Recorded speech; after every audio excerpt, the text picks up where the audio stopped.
Okay, so welcome all, and thank you for joining us for this exciting panel presentation. This event is a joint initiative between the University of Alberta Geotechnical Center and the University of Alberta Canadian Geotechnical Society Student Chapter. And Fernanda will give us a brief summary of the objectives of our group. Please, Fernanda. Okay, so our group was created to bridge this gap between the industry and the university. And so we believe that creating this network for students to share their work and the industry to share what is in these days going on, it will be very beneficial for students. And we prepare some events like this, so virtual events. We have plans for in-person events in the future. And our main objective is to spread the word of the geotechnical and geoenvironmental engineering profession. And with that, we prepare some outlets like our website, our newsletter. We have a LinkedIn and an Instagram account. So we are preparing news for this social media. It's not very much now, but it will be better. And the University of Alberta Geotechnical Center has a YouTube channel, and we always upload good content, mainly presentations from the weekly graduate seminar and events such this. I'll be posting in the chat box these links so you can check after this session. So that's it. I hope you guys enjoy today's virtual panel. Thank you. Thank you, Fernanda. Thank you so much. So before we start, we would like to acknowledge that we are currently living and working on Treaty 6 territory, which is the traditional land of both First Nations and Métis people. We acknowledge that the indigenous people, we are the stewards of the land before us, and we thank them for the efforts in caring for the land and water we use today. Also, we would like to acknowledge that this event is an inclusive space. We are here to listen, share, and discuss experience of women in geoscience industry. We are not here to debate or discredit any experience shared by either the panelists and attendants, and we won't tolerate any inappropriate language or behavior. We are here to learn from others so we can make our industry a more welcoming place. So please be respectful of other thoughts and experience. That being said, we had a great program lined up for everyone today. The program includes a panel discussion with our 4 wonderful guests, Pamela Fines, Dr. Elena Zabalogny, Liane Mclaren, and Adamczak. The plan is that we all ask for our panel members 4 questions for them to respond and break the ice. And then we all want to open the floor for anyone they want to ask a question. So please don't be shy to ask a question. You can use the raise your hand option, or you can type your questions in the chat box so we can ask to the panelists as best as we can. So our first panelist is Liane Mclaren. She's a geotechnical engineering with Thurber engineering in Edmonton, Alberta. Her technical interest includes slope stability remediation, instrumentation, embankment dams, and foundation design. She recently completed her M.Eng at University of Alberta with a focus on slope stability. Outside of work, Liane is passionate about promoting women and young professionals in engineering and has been an active participant with the Canadian Geotechnical Society. Our second panelist is Adamczak. Katy is an instructor at North Alberta Institute of Technology, where she designs and instructs courses on geotechnical engineering and civil engineering topics. She also worked as a geotechnical engineer for 7 years on a variety of projects in Alberta, including pipelines, highways, and oil sands. Katy holds a bachelor's degree in civil engineering from Syracuse University in Syracuse, New York, and a master in science in geotechnical engineering from University of Alberta. Her graduate research was on topics on impact of climate change to permafrost and engineering designs in Arctic regions. Our third panelist is Elena Zabalogny. Elena is assistant professor of civil geotechnical engineering at Carleton University in Ottawa. Elena has 14 years of combined research, professional, and teaching experience. As an engineering practitioner, Elena has worked on civil, geotechnical, and transportation projects in Ontario, Manitoba, Saskatchewan, Alberta, and British Columbia, and has contributed to the development of engineering policy and design standards in the area of transportation, engineering at provincial and national levels. And our 5 panelists is Pamela Fines. Pamela is a geotechnical engineer who has been practicing for 20 years.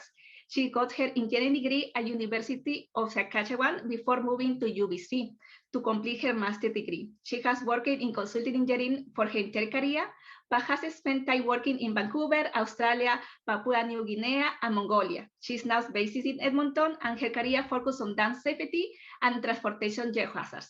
She's the manager of Edmonton office at Klohn Berger. As you can hear, we are so happy to have these wonderful guests with us. But before Fernanda will give us a brief summary of what geotechnical engineering is about. Please, Fernanda. Thank you.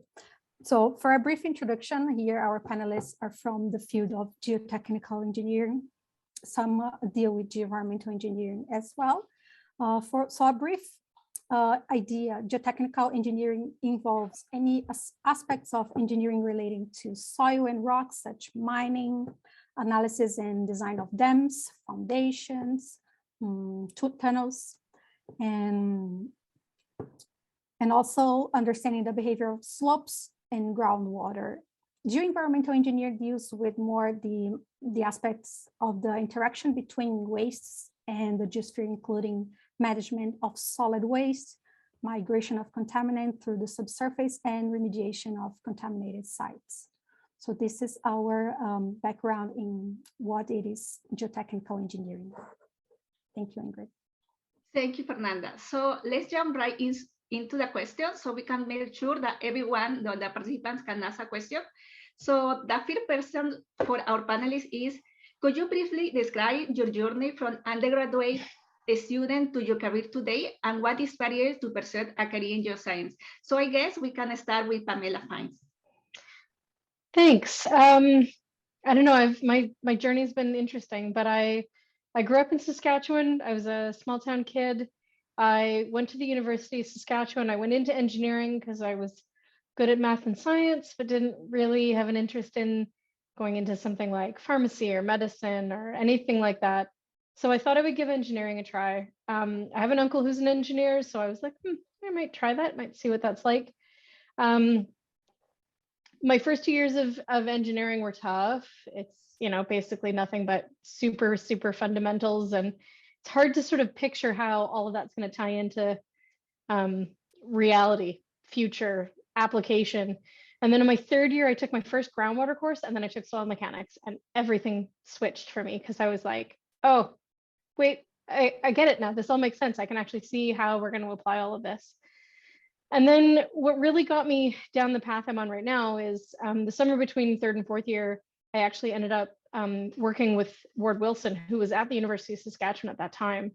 And I got exposure to mine waste management, dam safety, that kind of stuff. And that's really what got me on the path I'm on. I followed him to UBC. That's where I did my master's. And my boss, when I started at Klohn, emailed Ward and said, do you have any master's students that are graduating soon? We're looking for new hires. And that's how I started at Klohn. And then I moved to Australia, and I moved back to Canada twice. But it was sort of figuring out, it's like, oh, this whole water soil interaction, how does it all work together? You can have such a big impact on how the built world is going to look. And that's what really got me going. So I want to just say thank you to the soil mechanics prof I had, because honestly, if it wasn't for him, I probably wouldn't still be in engineering. I don't know that I'd have finished school, because I couldn't picture what my life was going to be like. And that was what flipped the switch for me. So I think that's me. Thank you, Pamela. Wow, this is quite a journey. Thank you so much. I will extend this question to Elena. Please, Elena. I guess I should unmute myself. Thank you, Ingrid.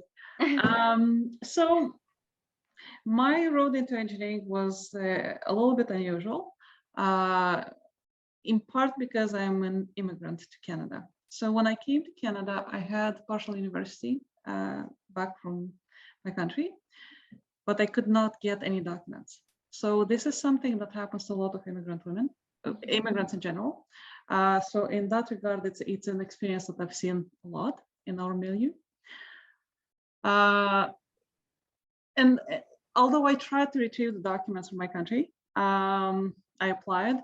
I decided not to waste time in the meanwhile and do something at the university. And so I remember people were always saying that the engineering is so cool and so great, and that I would do so well in it because I am good at math and all that.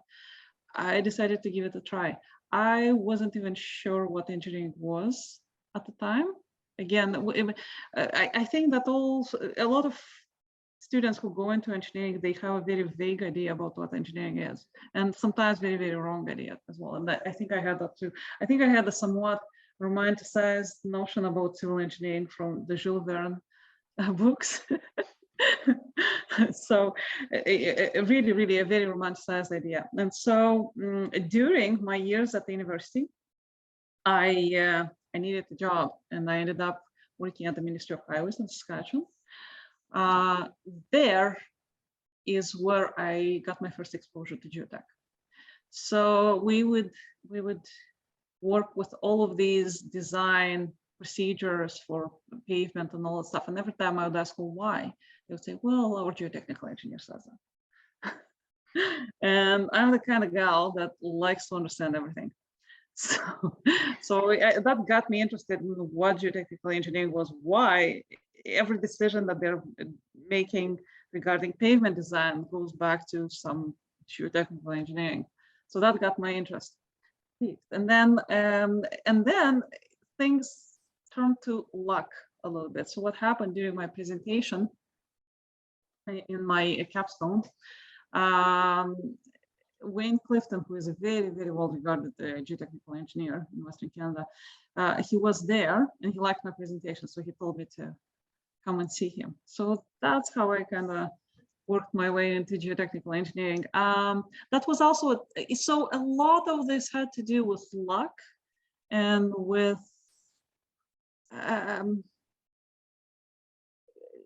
a guided choice, I would say. So it's not like I would know about geotechnical engineering had it not been for my work experience, but it was a conscious choice to look more into it because it looked interesting to me. And so that's how I ended up. So Wayne Clifton is essentially, he mentored me through my through my first years in engineering. And he told me, don't do a geotechnical engineering graduate degree unless you have at least 2 years of experience. So I went and I worked and I got my PEng, and then I went to school and I did my grad studies. So that's my road into geotech. Thank you, Elena. Thank you. Yeah, I think that we have kind of similar path. I will extend this question to Leanne next. Please, Leanne. Thank you, Ingrid. I was going to start off by saying that my path to geotechnical engineering was unconventional, but now listening to Pam and Elena, maybe unconventional is the conventional. So I actually studied classical music before discovering that I love geology, and taking a bunch of geology courses and realizing that it was absolutely perfect. But there used to be this website where you can look up, if I have courses in X, what can I do as a career? And I noticed that a lot of them were, do some studies, do some research, report to the engineer, bring this back to the engineer. And I thought, well, I could be the engineer.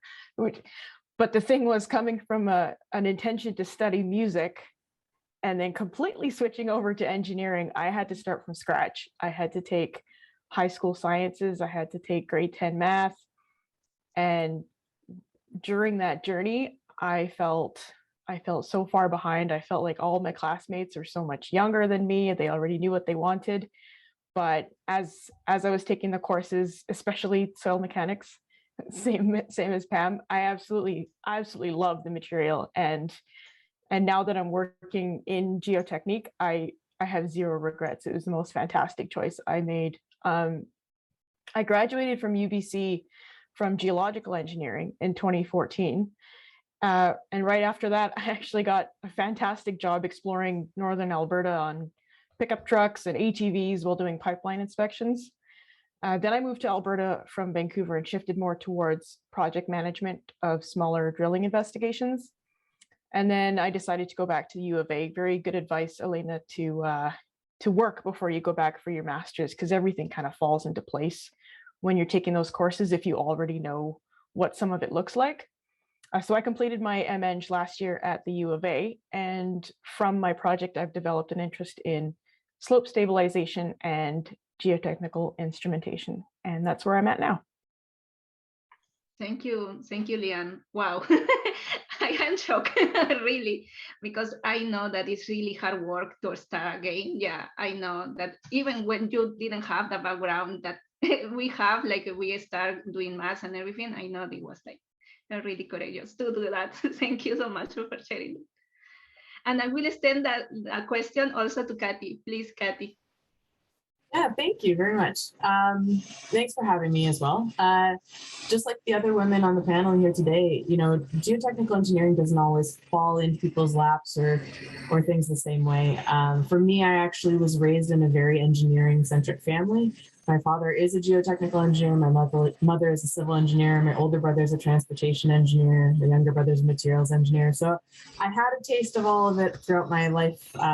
Dinner table conversations were always revolving around the next cool geological find that we could go and do for our next camping trip. So for me, a lot of that initial spark of imagination or getting into geotechnical engineering was something that it was easy to follow in someone's footprints for.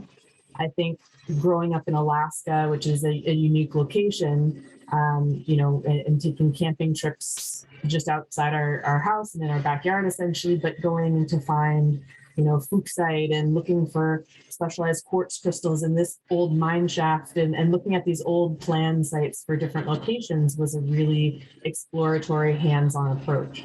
So I kind of fell in love with that field hands-on component of geotech. Obviously, you know, in order to get into geotech, especially in the United States, there tends to be a stigma that you really need to have a master's degree. And like a lot of other women said, having some experience prior to doing that, especially in something like geotech, really helps all those pieces fit together.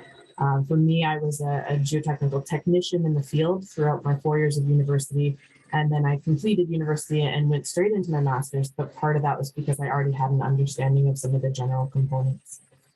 So I was very lucky there to kind of know essentially my 10th grade year of high school, what I wanted to do when I was, you know, grew up.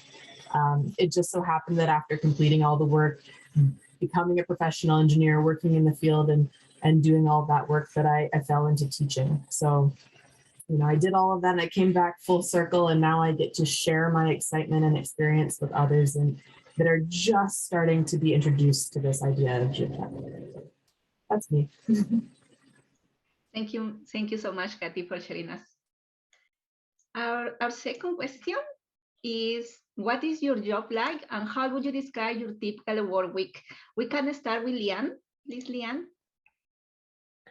Sure. I work in geotechnical consulting, and it is perfect fit for me. 1 week you're so busy with meetings, report writing, field visits, and then the next week everything slows down and you have a little bit of time to breathe. Some days you're at the computer or on Zoom calls all day, and some days you get to go out in the field, you get to touch the soil, see the designs coming to life, and every day is different, and it keeps me engaged and excited about what I do. These days, a typical work week would include a couple of weekly progress meetings on a bigger project that I'm working on, checking in with the field technician, making a site visit if needed. There's a lot of talking to clients, and you get to work on project proposals, finishing up foundation calculations or analyses for a report write-up. And that's another thing that I really like about consulting, is that you get to see the very, very beginning where they're kind of thinking about the project, and you're looking at budgets and you're looking at what kind of information you need. And I get to participate on that project all the way through the geotechnical analysis, the design, the construction, watching the construction to make sure that everything's going as planned. So it's really interesting to get to see the full life of the project. Thank you, Leanne. Yeah, there is a lot of communication, right? It's like, Yes. yeah, it's like engineering, sometimes they say engineering is not communication. It's like you're doing maths, but it's not the case.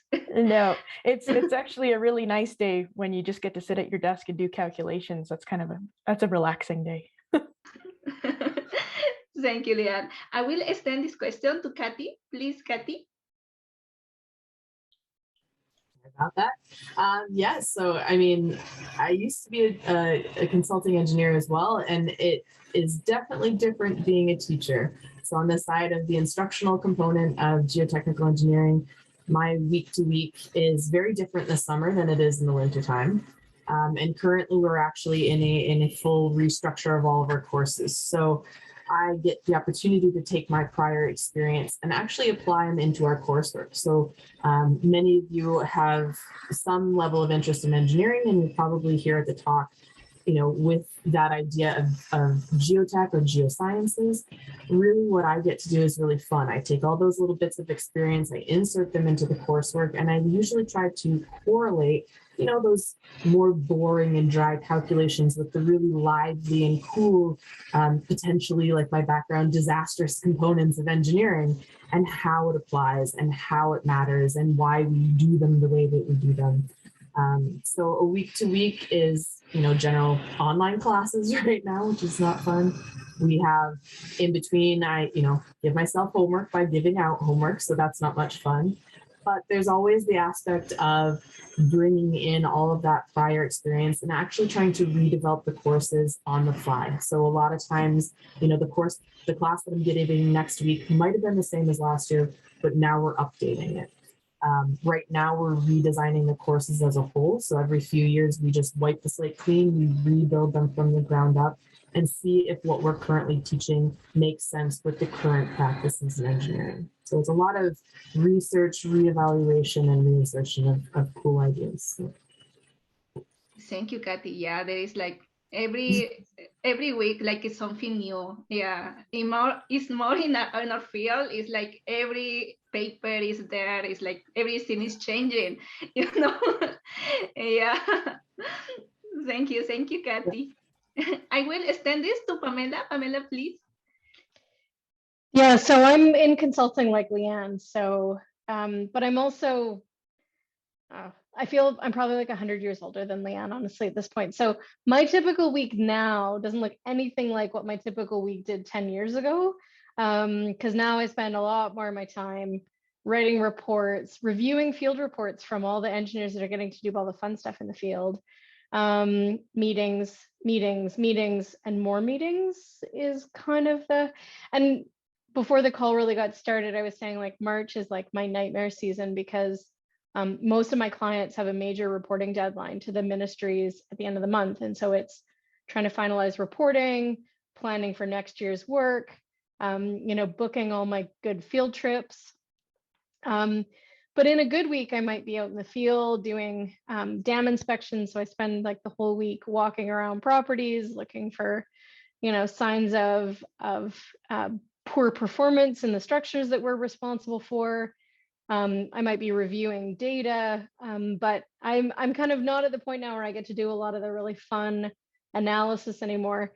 And the one thing I learned going into consulting is that I went into engineering because I was really good at math and science, and I was not a fan of English and writing and all that stuff. And now I spend all my time writing or communicating in some fashion, like especially in consulting, whether it's giving a PowerPoint presentation to a client, trying to, you know, communicate the work you've done, or writing a report, documenting your findings, whatever it is, you know, it's all about communication in every kind of front. And so I do more of that than I do anything else, especially now.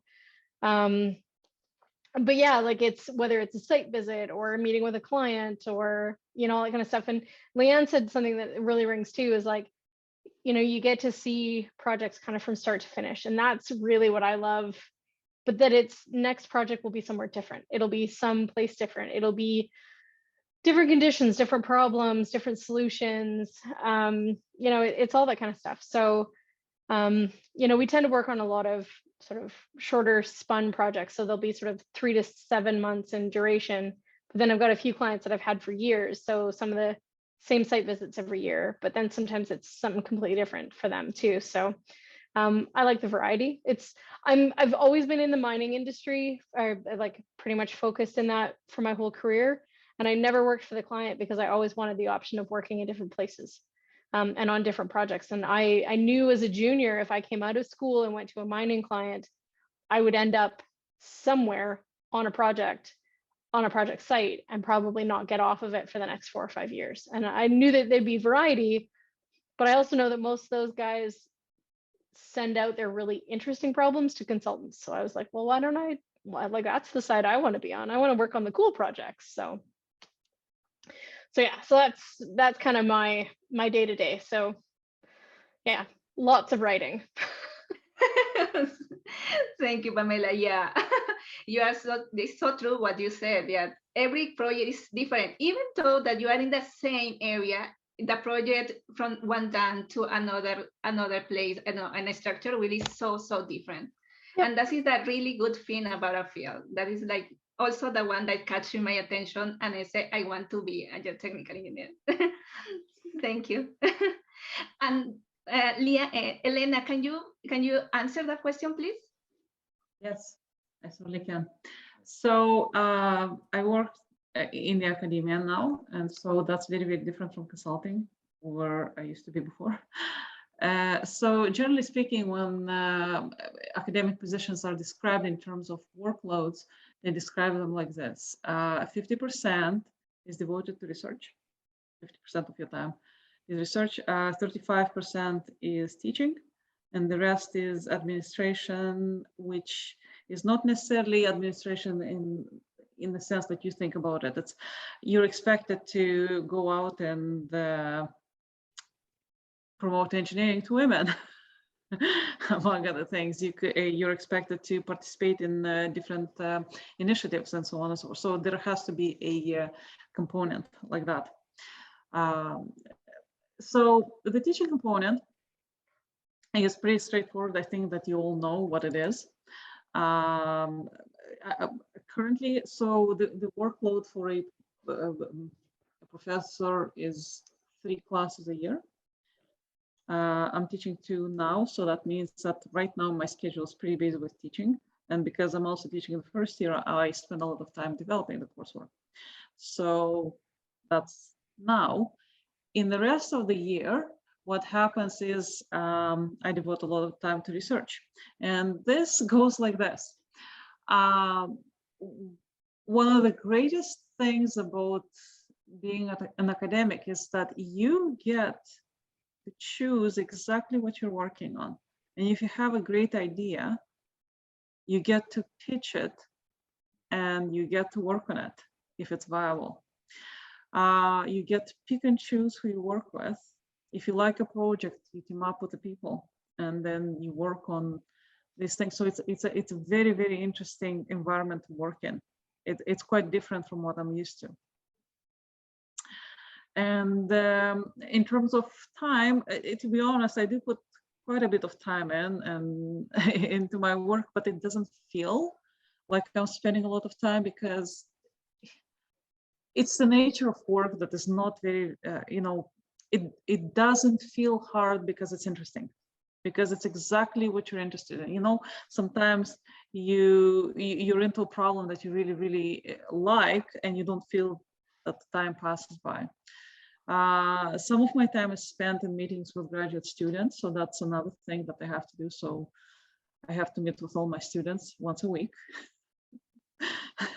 You're laughing because you know that it doesn't happen with everyone, right?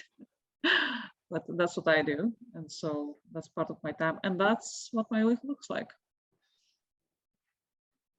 Thank you, Elena, for sharing us. Yeah, it's completely different. Yeah, and it's really excited to see. Thank you so much. And my the first question has been what has been a unique experience you have had in your career? For example, a favorite experience or challenge that you had overcome. And this question, I will start with Kathy. Thank you. With a quite wide range of the types of jobs I have done in the geosciences field, I think a majority of the unique experiences obviously stem from Alaska. Now, when you work in a large state with not a lot of roadways, access points, there's times that you'll be dropped off by a bush plane and expected to sort of fend for yourself for the next 3 months in a small bush village, which doesn't have a grocery store. Here, I've had a lot of friends or myself experiences where I've gone to remote locations in Alberta, but they're never quite as remote as people say they are. And, they're playing, large extravagant prices. But when you're dropped off in literally the middle of nowhere, Alaska, you start to understand. I think some of my most unique experiences spending 3 months living out of my van in near a gravel pit so I could do sieve analysis for a summer. I did another summer where I was working on a bush airport. So it's just a gravel runway and got to fly the bush plane around site. It didn't land or take off, but I got to use the steering, which I felt pretty nervous doing. But again, it's this idea that because they're expecting to send you out to a field where they don't have access to new equipment or new personnel, you're sort of expected to know and be able to figure out issues on the fly and really come up with stuff on your own. So I think one of my more unique experiences were involved with being in a remote location where I got to know local people, become integrated in their community, in a place where, being dropped off by a bush plane meant I brought groceries for 5 to 10 other people, because that's the only flight in for the next month. So, bringing that kind of service to a community and then additionally teaching them how to do sieve analysis, how to do various small testing so that when I left, we still had personnel on site that were trained. I think that was probably the most unique experience. I felt like I became part of the community, was invited in to various celebrations, and it became a very unique thing that I got to create friendships lifelong with people that I otherwise would have never met. Thank you so much, Kathy. Yeah, wow. Yeah, that is the best part, the job. Yeah. Meet people involved in other activities. Yeah, thank you so much for sharing that. Yes. The next, we'll extend this question to Leanne. Please, Leanne. Thanks, Ingrid. Kateri, that sounds really cool. That sounds like a fantastic experience. I don't know if I have anything particularly unique or challenging, but I will share an experience that I learned a lot from. When you're in the office or on the computer looking at design drawings, you can stare at the drawings and memorize them all day long, but it's never going to be the same as going out in the field and seeing the structure come together. So I spent a little over a year in Peace River monitoring construction of a tied-back pile wall. I was reading the instruments, logging anchor installations, observing various earthworks, and having those drawings in my hand and then looking at the actual wall and anchors, it helped me to see the designs a lot more clearly and to understand that we need to look at the logistics as well as can the structure carry the required loads. So like, sure, the pile can carry the load, but does the site configuration allow for a drill rig to get in there and drill at that location? Sometimes I find myself getting a little bit lost in the numbers and the drawings and the reports. And so you just head to the printer, print out the drawings and put on your steel toes and just get out there and take a look at it. And I learned a lot about kind of being able to step back and look at the big picture instead of getting a little bit bogged down in calculations.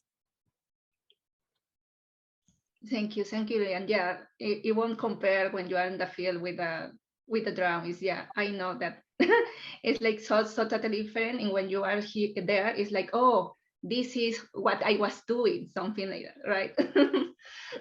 Yeah, I will extend that question to Elena. Please, Elena, can you? Yes. So I can think of several things. So I will mention two. So one of them has to do not so much with geotechnical engineering, but more with a civil side. So it involves construction and structural and maybe materials engineering. I'll tell you what that was. So when I was a consulting engineer with Clifton Associates, we also teamed up quite often with a building outfit out of Manitoba by the name of FWS. And what those guys do is they specialize in building grain elevators and monolithic concrete structures. And they have very interesting technology to do that. So that's their bread, butter, and caviar, you know. So, it is one of the most interesting construction techniques that I've seen. It's essentially, because it's a monolithic structure, once the pour of the concrete starts, you can't stop. You can't have a cold joint. Otherwise, you have to tear it down to the ground. And so essentially, the way those structures are built is you have a form, and then you have a form where you pour the concrete in a ring, or the shape, whatever you're building, and then you have jacks. So the jacks will actually lift that form. So you pour, you build your steel, then you pour the concrete, and then you jack the form. And you have to do that every hour. So you're moving 1 foot an hour, and if you have 300 feet to travel, you're going however many days. And that's how it's built. And so I was at those sites, and of course the construction goes 24/7. So I was the day shift as well as I was managing our team. Then we had people on the ground testing the concrete for slump and for air content and things like that. And because you understand that as that structure goes up to 200 feet, you have to be able to pump that concrete up. And so the testing of the concrete is absolutely paramount, otherwise you plug the pump. And so it's an interesting experience. So every time when now I look at Atikokan in Ontario, there is a eco-fuel plant that we built for Ontario Hydro. Or when I go to Vancouver, we have the Richardson International Grain Station where I was, and I actually have photographs of these, where somewhere I'm running there in that structure. I can't see myself, but I'm there. And so it's just the greatest thing of my life. That's a very, very interesting experience. And it's something that I was part of, and we built that. The second thing that I wanted to talk is a little different. So also in my time as a consultant with Clifton Associates, we worked with the federal government on a number of emergency flooding projects on the First Nations lands. And a particular First Nation really kind of sat with me well. So you drive onto those reserve and into that reserve, and everything has a fresh coat of paint, and the roads are graveled and perfect, and the grade is perfect, and everything. And you walk into the meeting, and they have maps of the gravel pits with the specs for the grain distribution curves for the different piles. They were organized, right? They had everything together. They were not engineers, but they knew everything, right? And of course, the reserve was run by women. It's a matriarchy. It's actually Sakime First Nations in east of Saskatchewan. And so we really hit it together because I was a woman, they were women, and so they always kept asking for me. So I was building all their roads, and we were doing everything together. So it was one of the greatest experiences. It's very, very. It feels so good when you see reserve run well, because we've seen a lot of them that are not, and so it's very disheartening. And it's such a relief to actually see that this can be done right, and it can function, and it can go well. And so it's a very, very positive experience for me. Thank you so much, Elena. Wow, I am so shocked. Thank you very much. It's like really unique. It's like something, oh, I cannot express myself right now. Thank you so much for sharing that. And I will extend this to Pamela. Pamela, please. So I actually chose this background. I'm going to slide over and see if you can see it. So this is one of the first tailings dams that was ever built in Papua New Guinea. And it was one of the coolest projects I have ever worked on. Although I worked on about 5 in Papua New Guinea, and they were all like ridiculous for various reasons. But it was one of my first big tailings dam construction jobs. And Leanne, what you said about, like until you get out in the field and you take the drawings with you and you actually see how you're going to do this. I am such a better designer because of the time I spent in the field. I did a master's right out of undergrad because I graduated in a year when there were no jobs. So grad school was the best way of, staying employed or deferring the need to actually have a job. But one of the best things for me was that I got to go do a ton of field work in my first few years after I graduated. And I got to see different types of ground conditions, really challenging ground conditions. And to watch a fleet of equipment actually try to build something and you go, oh, that's how that's going to work. And like I was talking to a client last week and we're looking at making modifications to a structure. And he's like, well, we don't really have anywhere to work. And I said, well, you know, we can ramp down off this abutment and you're going to have a turnaround for your trucks. And we can probably just turn that into the spillway channel when we're finished. And I was like, I would never know. I would never understand how this might even be possible if it wasn't for the time I spent in the field, watching this equipment work, understand how much room they need to turn around, all that kind of stuff. Like I learned so much in the field. But I also learned a lot about myself and getting confident in myself and traveling to countries where English wasn't the first language, traveling to sites where the guy sitting next to the driver had a gun because we were traveling through a particularly dangerous part of the country, living in a camp, dealing with questionable food at times. And, you know, like I pushed myself and I was able to go out and learn an absolute ton, but the time I spent in Papua New Guinea was unique and challenging, and I had to learn, and I had to learn how to do more on my own. Like it was hard to reach the office. We could email lots, but there wasn't necessarily Zoom or phone calls. The internet wasn't fantastic for that. So I had to learn how to be self-sufficient. I had to learn how to ask good questions. I had to learn how to do all that kind of stuff. So yeah, fieldwork is so important to figuring out, especially for geotechnical engineers, are going, yeah, this is all well and good when you put it on a drawing and then you give it to a contractor and they're like, how the hell are we supposed to actually build this? Like, this is great. This is a really pretty drawing, but how are we actually physically going to do this?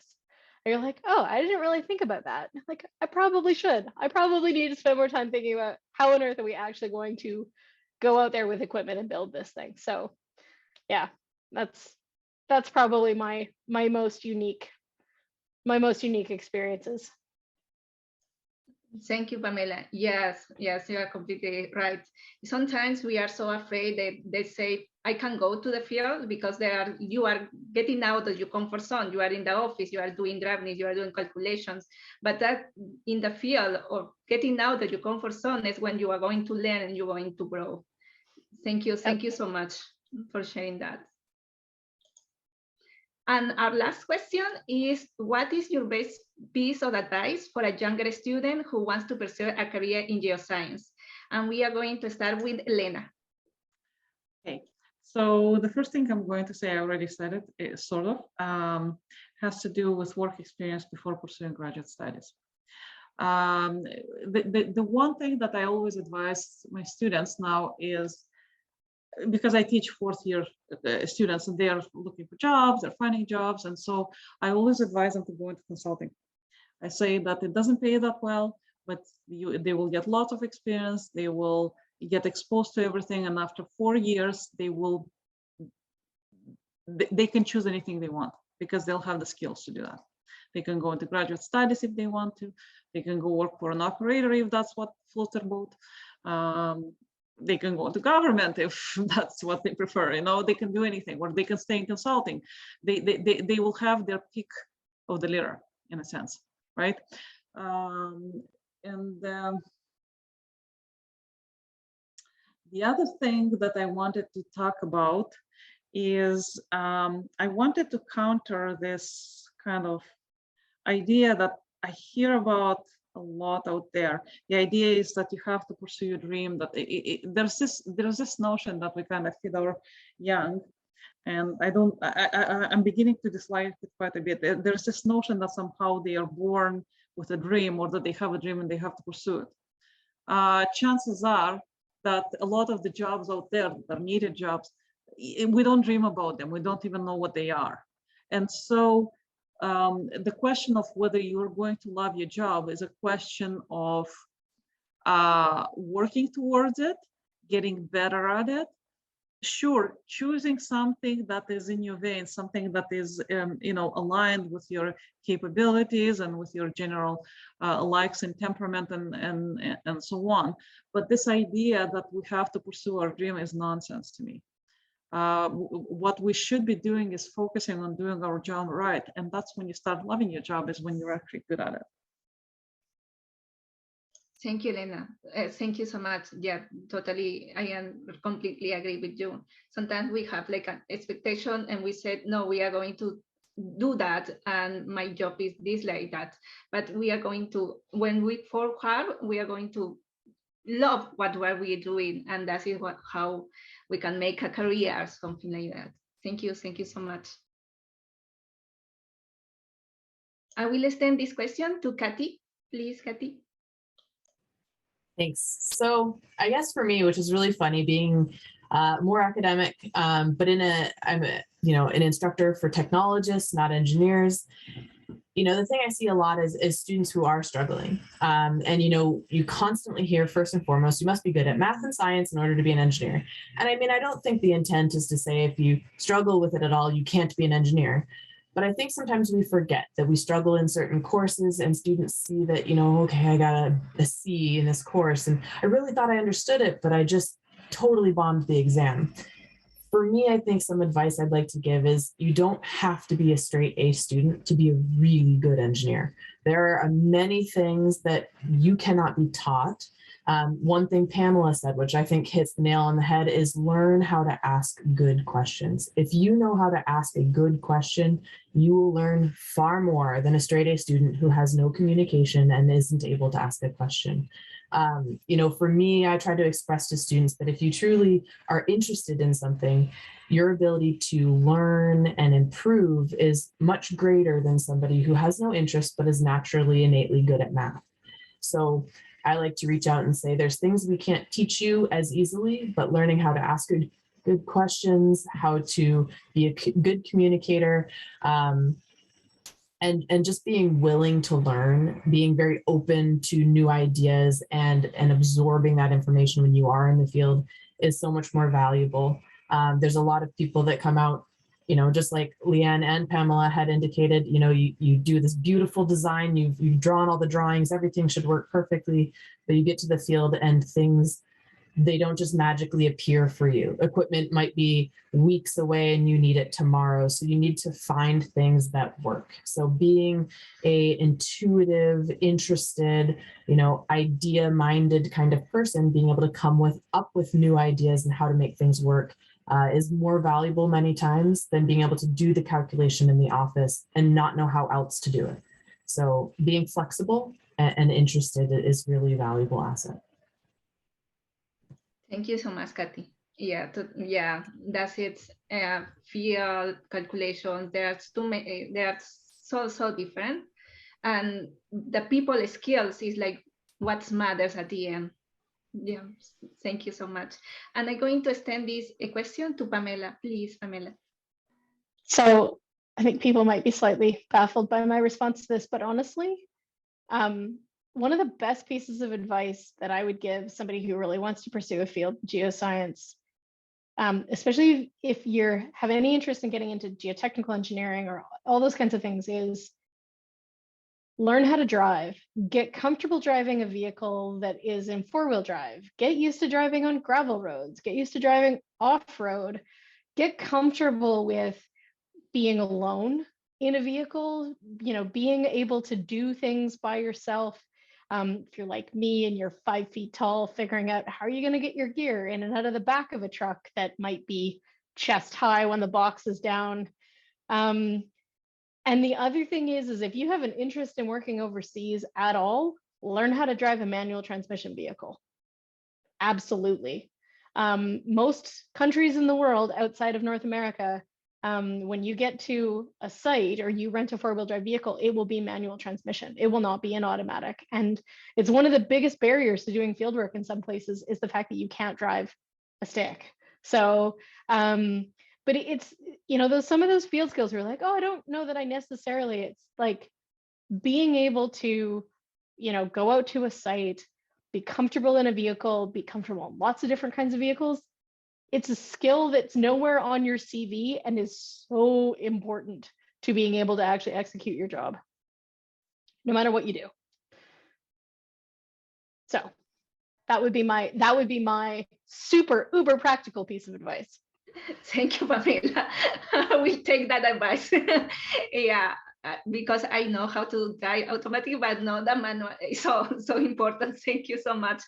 Yeah, I never thought about that. Yeah, and it's really practical, and it's really like go to the point.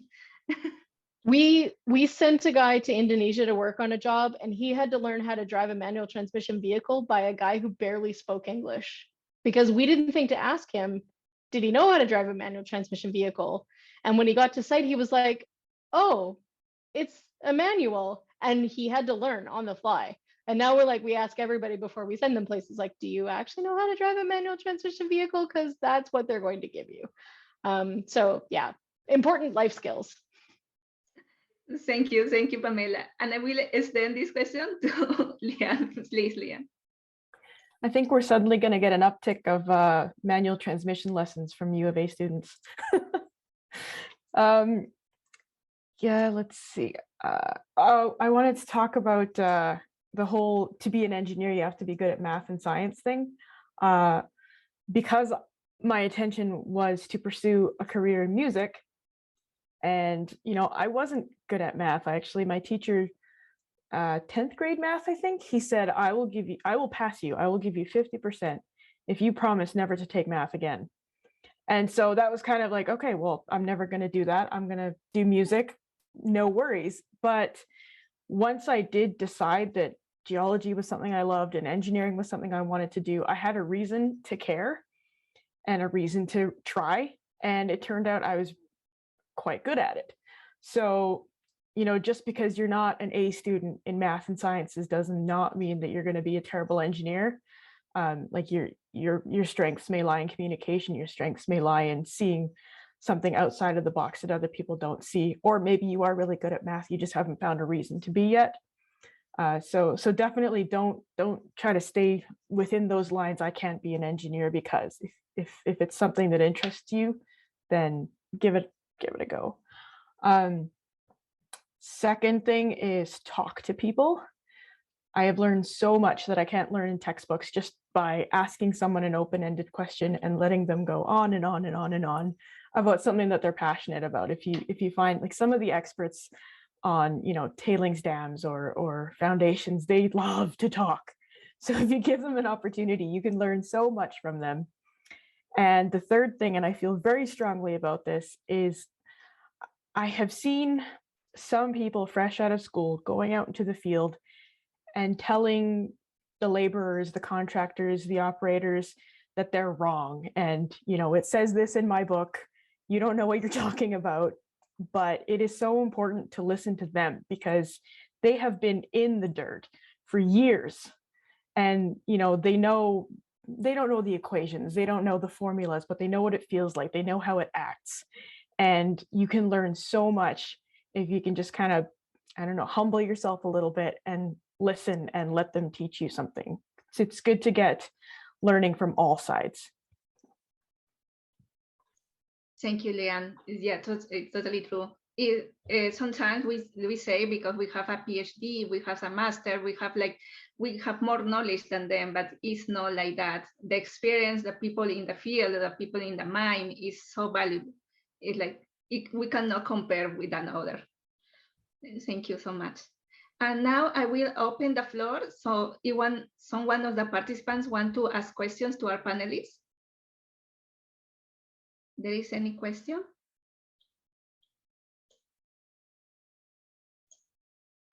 Sure, I'll ask a question. Thank you, Kevin. No worries. I think this is kind of one of the generic questions that comes out in these types of panel events, but I think it's an important question to discuss, is retention. So a lot of universities nowadays, there's about, it's a rough number, but 20% of about female students. And then about 40% of that tend to drop off once they enter industry. I think it's an important thing to talk about. why you've stuck with the industry and what you think is going well and is trending in the right direction, and then why you think that there might be retention issues that are ongoing with the industry itself. And I guess what can we do better as an industry to help this? Thank you, Kevin. So I assume that this question is for all the panelists. Whoever wants to jump on it. I'll take a little bit. I mean, and this comes from just some experience, but also some with some research. I do know that one large component that ends up leading to women dropping out of industry or to finding a new career path is actually the time when we start families. And this is something that across the board with all walks of life, it doesn't matter if you're a teacher, an engineer, a medical professional, when you step away to have a family or have time off for maternity, sorry, I can't say it out loud, maternity leave, it tends to impact your ability to step back into your career path. And, regardless of what those specific reasons are, it tends to put you at a disadvantage.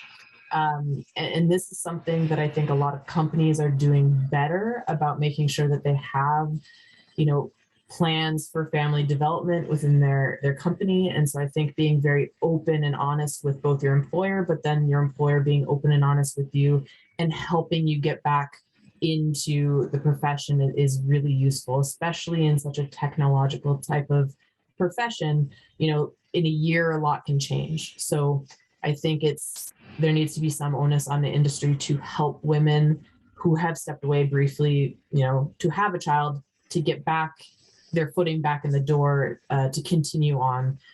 It's not that we are not capable as individuals, and it's not that companies, aren't capable of doing it. I think sometimes it's just it flies over our heads and people forget to kind of help each other. So I think that's a big component personally. Sorry.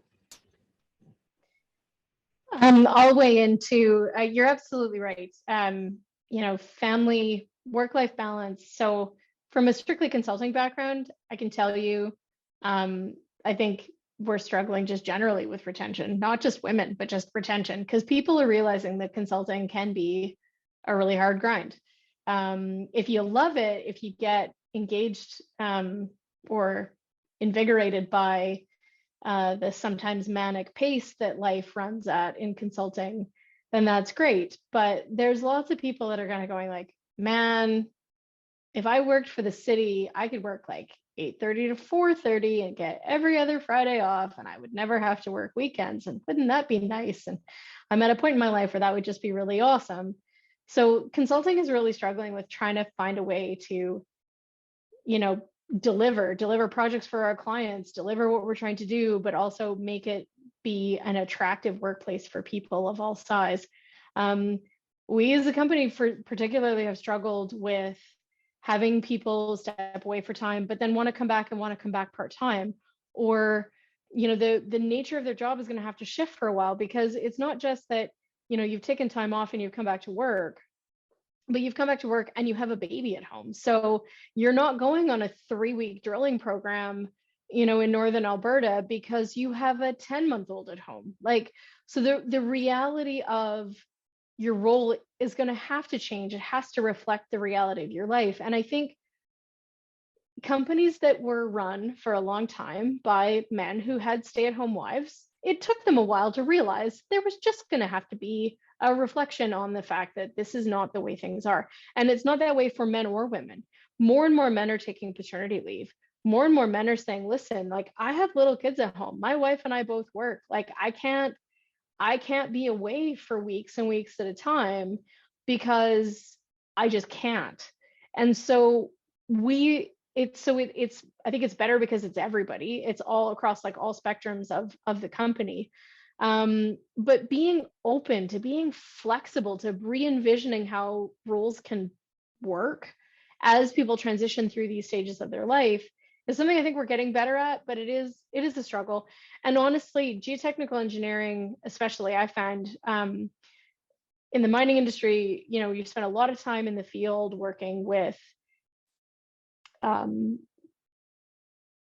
very potentially rough individuals at times, and you have to grow a thick skin and you've got to get used to, you know, having rough conversations sometimes with people, and it doesn't suit everyone. But it, like I said, I learned so much in the field, and sometimes you have to just, you know, put in that time. But, you know, they get a lot of women who just are like, man, I can't do this. Like, I don't want to live my life this way. I just can't do it. And so it's a problem. So I don't know, it's partly career progression, it's partly the nature of the work, but it's also just, this is how it always worked, so why can't it always work? And it's like, that's a really short-sighted vision of the future. So we all just have to get more creative about how these companies are going to look going forward. I would like to. Go ahead, Elena. Oh no, Leanne, go ahead. I'll wait. Okay. I did notice that in the beginning, there were some environments and some situations where I did not feel welcome. And that's kind of par for the course, especially as a junior when you're out in the field. As Pam had mentioned earlier, it's tough going. Like you're in a truck by yourself, you're in the middle of nowhere, you're, you know, away from home in a new job, you don't know what you're doing. It's hard to start with. But then when you get, you know, the people are like, you know, you don't know how to use that, or you need help carrying that little lady, or, you know, just unhelpful things like that. And I can definitely see how out there on your own, away from your support group, it's not easy. And I think one of the reasons I'm still here is because I'm a stubborn ass. If someone's going to tell me that I can't do something, then I'm going to double down just to prove them wrong. But, you know, not everybody has that attitude and even cares enough to, you know, why would you have to prove somebody wrong? It's not why we're here. So yeah, I'm always hesitant to pull I don't know, harassment or inappropriate treatment card, but it's the truth, and it's not easy. So. Yeah, good for you. And I know that it's hard to discuss this, but so I would like to actually, first of all, tell you all how impressed I am with Kevin for knowing the stats. His numbers are right on the nose. And I don't know how he did it. He actually did his homework. So one of the things that Kevin mentioned is that the enrollment of women in engineering is sitting at 20%. But do you know what that number was in 1980? It was 20%. See, that's interesting. So here's the point that I'm trying to make here. Over the years, we've been hearing everyone saying, we need to get women into engineering. We need to, you can do it, yes you can, Bob the Builder and all that stuff, right? So we've been doing this for 20 years and all that rah, rah, rah, and everything else in campaigns and presentations and initiatives and organizations doing this and that. And so I think people genuinely got the sense that something is being done, that we're actually moving in the right direction. We're not. The needle didn't move. So then the question is why? So here's why I love what Leanne had to say. She's telling the truth, but it's the truth that is extremely uncomfortable. Most people prefer not to say it. We shouldn't be asking women who are successful in engineering why they are in engineering or how they stayed in engineering. We should be asking women who left engineering why they left. Okay, and in fact, there are studies that are looking into that. There are some Harvard studies that are very good that are interviewing those women. They're asking the questions. Those are the right questions to ask. The third, so I would like to add to Kevin's stats here. So not only we have, so he was also correct about 40% of women, of those who graduate, they don't enter engineering at all, okay? The interesting part is why they don't do it. So there are studies now that are asking of them these questions, and the answers are very interesting. They're saying that they've had very bad experiences either in school or during internships, bad in sense of harassment, humiliation. So remember, we go into engineering in part because we feel proud of our achievement, right? So we work our assets through school. Engineering is hard, right? We go through first year, second year, third year, we break our noses, and then we go into a workplace and they diminish women. They tell them to make coffee and they relegate them to the role of a secretary. And that happens very often, that happens routinely. And these are the answers that those women give, is they feel they don't feel the pride of working, they don't feel the joy of working. These are answers that we really need to look at very carefully. The third thing is, I would like to add to Kevin's line of stats another stat. If you look at women who have been in their careers for a long time, 70% of women from 40 years ago, they have left engineering.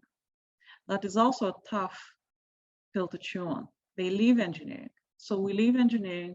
And so again, so the first thing is, we shouldn't be asking women who stayed in engineering why they stayed or how they stayed. It's because we're tough, we're mean, we do the opposite of what we're told, but not women are like that, right? And so we should be asking the right questions of the right people. Another thing that I want to touch on is, so we seem to focus our recruitment campaigns mostly on high schools, it seems to me. A lot of it. I've been part of it. I tried to go to schools and be a judge at the science fairs. We all done, right? We all know what it is. I think it's too late. I think talking to 17-year-olds is too late, and the research is on my side. I think that by the time we get to those kids, their minds are made up on whether they like engineering or math or languages, whether they will be a good ballerina or an engineer or a nurse, right? So I think that the work starting with early childhood education. So, and that's been, this is not new, this is something that's been well researched. So there are papers out there that actually make that case very well, but these are points that I think we should be making. So I just wanted to chime in because you brought up a great point, Elena, about high school being too late. So I actually got, I was fortunate enough to participate in a Go Eng Girl event, and it's targeted at grade 8 girls. And they do it through universities kind of across Canada. And I actually ended up at one in the University of Northern BC. So I like randomly flew out there, gave a talk. And then while the girls were doing an activity, they talked to the parents and they said, one of the biggest barriers to girls going into engineering is they don't take physics. They take chemistry, they take biology, they're really good at science, but they don't take physics. And it is an absolute must-have if you want to go into engineering. So they're like, you know, if you want to do one thing to make sure that at least this path is open to your daughters, is encourage them to make sure they take physics in high school. And I was like, I didn't even think of that.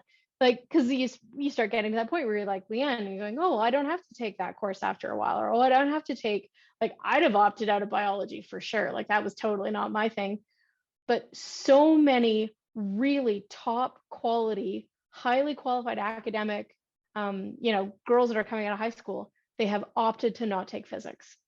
And then they never even contemplate going into engineering because they don't have the prerequisites to apply.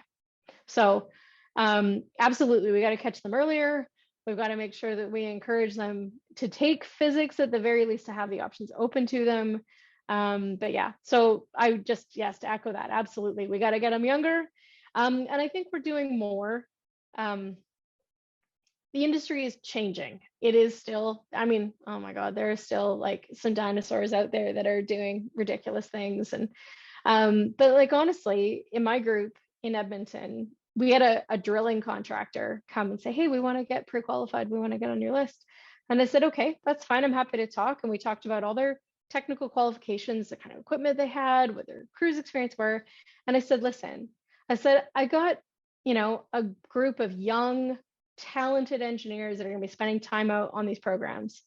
And the first one that comes back and says the driller was ignorant, rude, disrespectful, or in remotely sexually inappropriate, I said, we're never going to hire you again. So I'm just saying flat out, I don't accept that. The drilling contractor that I use mostly, all their crews are super professional. I expect people to be professional. They're out there to do a job. I don't want to find out that they were asking the girls out on a date or doing other stupid, ridiculous crap. I don't put up with it. We will never hire you again. And he just kind of looked at me and I'm like, it's 2020. Like, this is unacceptable. And I had another guy that talked to, and he was just like, do people still do that? And I'm like, yes, they do, you know? And I'm like, and now it's part of like the pre-qualification conversation I have with subs and contractors is, I don't put up with this. I put up with enough of it. I don't want anyone else to have to put up with it. And men or women, having people act like jerks and bullies and, you know, threatening behavior and all that kind of stuff that was totally acceptable 20 years ago, we just got to keep working at stamping it out, because it's bullshit. Like, it just is. We got to get rid of that. We got to keep working on people. It's not political correctness. It's not whatever it is. It's not the HR training. It's treating people like human beings, and you're out there to do a job. So let's be professional. So I'm hopefully doing my little bit in my corner of the world, but yeah. I would like to chime in again. Yeah, This is following Elena. Pamela's comment.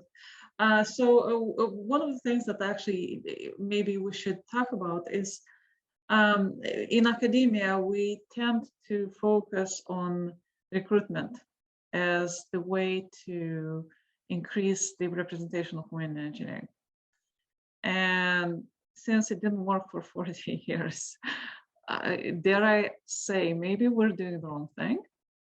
Maybe we're barking up the wrong tree. So here's my thinking on this. Our problem is not necessarily with recruitment in engineering. Our problem is with retention in engineering and abandoning engineering as a career path. And if you think about a woman who went through hell and high water to get an engineering degree and then chooses to throw it to the garbage, that is a crisis response. Okay, no one does it because it's a spur of the moment thing, or because, oh, they want to have children and stay home. No one does that because of these reasons. This is a garbage argument that I've heard. Now, the real reason why women leave is because they hit this ceiling, or at least historically. We always know that as we move through our careers, we get less promoted. So there are just fewer intermediate women engineers and even fewer senior engineers, and there are fewer managers that are women, right? So it's pretty clear. And if you look at the PEng numbers or any other numbers published anywhere, that is the trend every time. And so my question to you is, imagine you have a daughter, or imagine a girl comes to you for professional advice.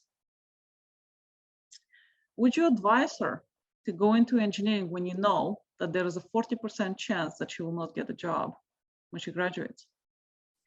Will you advise her to go into engineering if you know that there is a very good chance, a bigger chance, that she will leave engineering by the end of her career than stay in the career?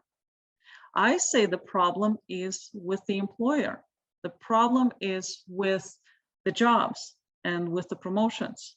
And so this is where the problem lies. This is where we should be doing something. And so when Pamela talks about these issues, she is talking exactly about what needs to be done.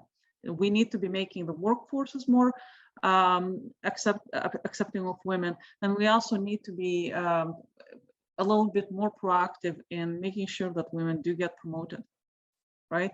Let's not,